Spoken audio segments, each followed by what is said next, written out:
আছিলোঁ মানে ল'ৰাটো সৰুৰে পৰাই লিখা পঢ়াত তাৰ মন থাকে, প্ৰত্যেকটা পৰীক্ষাতে ভাল ফলাফল দেখুৱায়। সেই হিচাপে তাৰ এই যিটো অগ্ৰগতি এইটো চাই মই আগতেই ভাবিছিলোঁ ই ভৱিষ্যতে কিবা এটা সাফল্য লাভ কৰিব পাৰিব। মানে মেট্ৰিক পৰীক্ষাটো সি 95% কৰিবলৈ সক্ষম হৈছিলে। তাৰপিছত আকৌ হায়াৰ ছেকেণ্ডেৰী পৰীক্ষা যেতিয়া হ'ল, হায়াৰ ছেকেণ্ডেৰী ছায়েন্সতো 93.4% পাবলৈ সক্ষম হৈছিলে। তো যোৱা বছৰ নিট দিছিলে 537 নম্বৰ অৰ্জন কৰিবলৈ সক্ষম হৈছিল।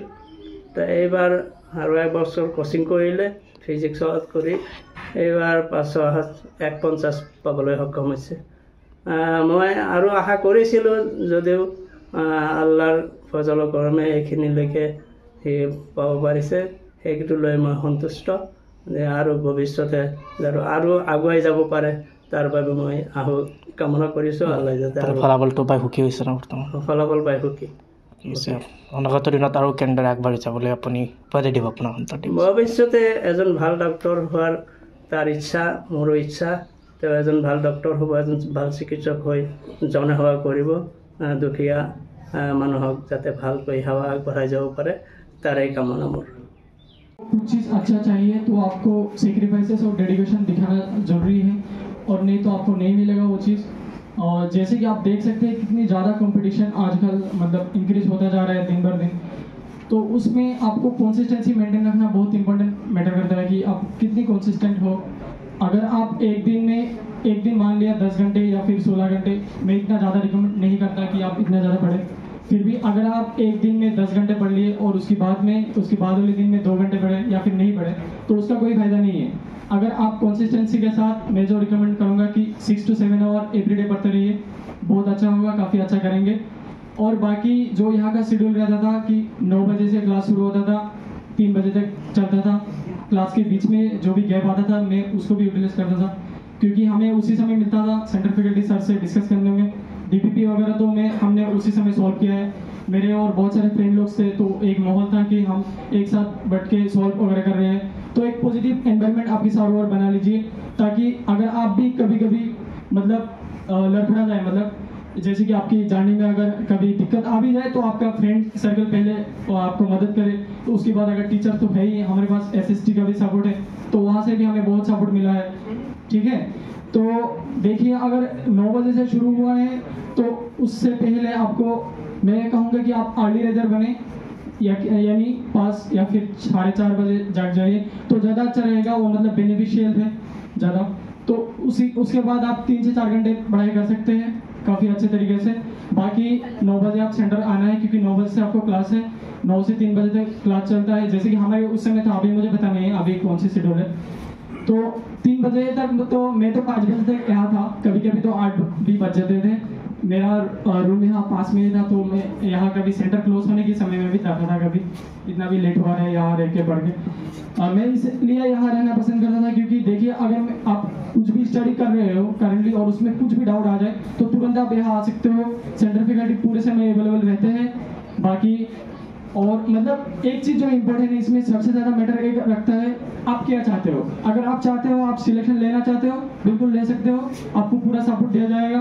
मुझे लास्ट में कोटा भी भेजा गया था, वहाँ भी पूरा सपोर्ट मिला है PW की तरफ से। काफ़ी अच्छा रहा मतलब PW के साथ ये जर्नी। तो आप चाहेंगे अपने आप से, वो लोग आगे आएंगे मदद करने के लिए, और आपको आपकी जो मंजिल है वहाँ तक पहुँचाएंगे। Thank you. नमस्कार, मोर नाम मोहम्मद अफसरुद्दीन आहमेद और मोर देउतार नाम आबू बकर सिद्दिक। आमार घर ताराबाड़ी दक्षिण हटवाल, नगाँव जिला। হয়, সদ্যঘোষিত নিটৰ ফলাফল ঘোষণা হ'ল। দেখা পাইছোঁ যে তুমি এক ভাল ফল প্ৰদৰ্শন কৰিবলৈ সক্ষম হৈছা। কেনেদৰে পঢ়িছিলা, কেনেদৰে আশাবাদী আছিলা কোৱাচোন? আলহামদুলিল্লাহ, মই এটা ভাল ফল দেখাবলৈ সক্ষম হৈছোঁ। তাৰ কাৰণে গোটেই বছৰজোৰা এটা কষ্ট কৰিবলগীয়া হৈছে। মইতো আপোনাৰ ক্লাছ 11ত যেতিয়া আছিলোঁ, মই ছায়েন্স ষ্ট্ৰীমত পঢ়িছিলোঁ। তেতিয়াই আপোনাৰ অলপকৈ প্ৰিপাৰেশ্যন আৰম্ভ কৰোঁ। যেতিয়া ক্লাছ 11ৰ শেষৰ ফালে, তেতিয়া মই FGIত পঢ়ি আছিলোঁ। আৰু বৰ্তমান 1 বছৰ মই ড্ৰপ ল'বলগীয়া হ'ল, কাৰণ যোৱা বছৰ অভিয়াছলি হাই কাট অফ আছিলে আৰু মোৰ মাৰ্ক সিমান নাছিলে। মই লাষ্ট ইয়াৰ 537 মাৰ্ক লাভ কৰিবলৈ সক্ষম হৈছিলোঁ। পিছত মই PW পাঠশালা নগাঁৱত 1 বছৰৰ কাৰণে ড্ৰপ লৈ পেলাই কোচিং কৰোঁ আৰু তাত গোটেই বছৰজোৰা চেষ্টা চলাই যাওঁ প্ৰচেষ্টা আৰু সেৱাৰ ফালে মই 3 মাহৰ কাৰণে ৰাজস্থান কোটালৈও যাওঁ আৰু তাতো চেষ্টা চলাওঁ আৰু অৱশেষত আজি সেই ফল লাভ কৰিলোঁ। টোটেল স্ক'ৰ কিমান হৈছে? স্ক'ৰ হৈছে আপোনাৰ 551 আৰু 720। নে বৃহৎ সাফল্যৰ আঁৰত কোন কোন আছে, কোনে সহায় কৰিছে? মই প্ৰথমত আলহামদুলিল্লাহ আল্লাহ তালাই দিছে, তাৰপিছত মোৰ মা দেউতা আছে, লগতে আমাৰ শিক্ষাগুৰুসকল আছে ফিজিক্সত, লগতে আমাৰ আগত পঢ়ি অহা শিক্ষাগুৰুসকলেও খবৰ ৰাখিছে যথেষ্ট, গতিকে সকলোকে দিব বিচাৰিম। লগতে মোৰ গাঁওবাসী আছে সকলোৱে, আৰু তাৰ বাহিৰেও আৰু বহুতো আছে যিসকলে মোৰ ভাল কামনা কৰিছে, সকলোকে মই ধন্যবাদ জনাম আৰু সকলোৱে যাতে আগলৈ এনেকৈ দোৱা ৰাখে যাতে আৰু আগবাঢ়ি যাবলৈ পাৰোঁ। ভৱিষ্যতে ডক্টৰ হোৱাৰ সপোন আছে? ভাল এজন যাতে চিকিৎসক হ'ব পাৰোঁ সেইটো এতিয়া বৰ্তমান চেষ্টা কৰি যাম। আশা কৰোঁ গুৱাহাটী মেডিকেল কলেজত বা অসম মেডিকেল কলেজত চিট এটা পাম। উঠি অহা ল'ৰা ছোৱালীক তুমি কেনেধৰণে তেওঁলোকক উৎসাহিত কৰিবা আজিৰ দিনত? যদি কিবা এটা জীৱনৰ বৃহৎ এটা লক্ষ্য প্ৰথমতেতো বান্ধি লোৱা আৰু নিতৌ তাৰ কাৰণে চেষ্টা চলাই যোৱা, অৱশ্যেই তুমি লক্ষ্যত উপনীত হ'ব পাৰিবা। তাৰ কাৰণে অলপ ডেডিকেশ্যন আৰু কিছুমান চেক্ৰিফাইচ কৰিব লাগিব অৱশ্যে, কাৰণ যিহেতু তুমি যদি কিবা এটা বেলেগ হ'ব বিচাৰি আছা, কিবা নহয় কিবা এটা এৰিব লাগিব।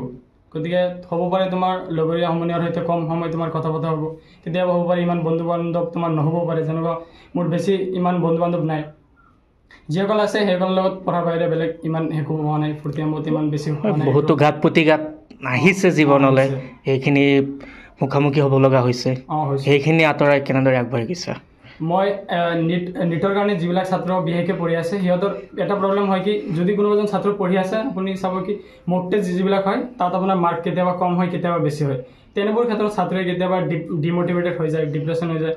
তেনেবোৰ ক্ষেত্ৰত মইতো শিক্ষকসকলৰ সহায় লৈছোঁ। মোৰ দেউতাই আছে, দেউতাই কৈছে যে হ'ব পাৰে তুমি এটা মক টেষ্টত কম নম্বৰ পাই আছা, পিছলৈ বাঢ়িব, তেনেকুৱা ক্ষেত্ৰও আছে। মই ৰেগুলাৰলি নামাজো পঢ়ি আছিলোঁ, গতিকে তেনেকুৱা ক্ষেত্ৰৰ পৰা মই যথেষ্ট উপকৃত হৈছোঁ। মুঠতে এটা ধনাত্মক চিন্তাধাৰা বা পজিটিভ মাইণ্ডছেট ৰাখিব লাগিব, তেতিয়া আমি নিশ্চয় সকলো পৰিস্থিতি মোকাবিলা কৰিব পাৰিম। যিকোনো খবৰৰ বাবে যোগাযোগ কৰক 7099017330 লগতে 7099017110 নম্বৰত।